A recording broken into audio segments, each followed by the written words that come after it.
নমস্কার বন্ধুরা, মিষ্টু রান্নাঘরে তোমাদের স্বাগত জানিয়ে শুরু করছি আমার আজকের রেসিপি।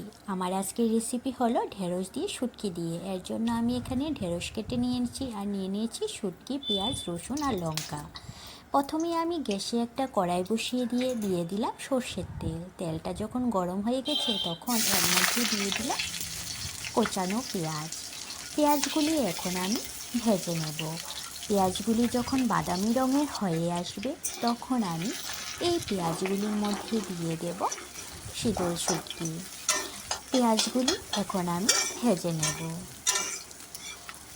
পেঁয়াজগুলি আমার ভাজা হয়ে গেছে, বাদামি রঙেরও হয়ে গেছে। এখন আমি এর মধ্যে দিয়ে দেব শীতল শুটকি। শুটকিটা দেওয়ার পর এখন আমি শুটকিটা ভালোভাবে ভেজে নেব। শুটকিটা যখন ভাজা হয়ে যাবে তখন আমি এর মধ্যে দিয়ে দেব ঢেঁড়সগুলি।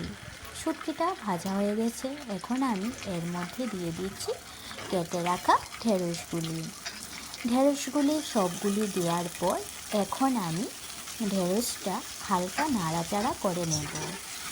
ঢেঁড়সটা হালকা নাড়াচাড়া করে নেওয়ার পর এখন আমি এর মধ্যে একে একে সব মশলা দিয়ে দেব। প্রথমে আমি দিয়ে দিচ্ছি এর মধ্যে পরিমাণ মতো নুন।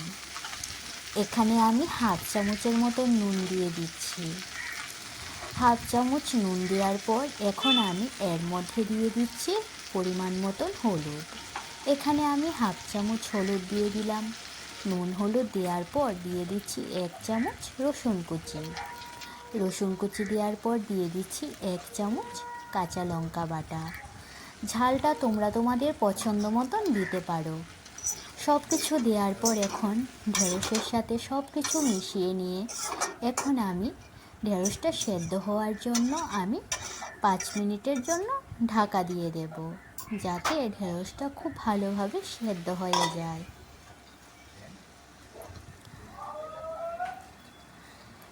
5 মিনিট পর আমার ঢাকাটা তোলা হয়ে গেছে।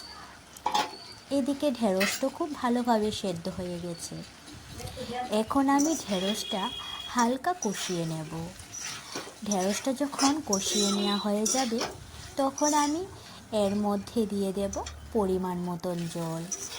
ঢেঁড়সটা আমার কষানো হয়ে গেছে। এখন আমি দিয়ে দিচ্ছি পরিমাণ মতন জল। জলটা দেওয়ার পর এখন আমার আর 3-4 মিনিটের মতো রান্না করলে রান্নাটা হয়ে যাবে।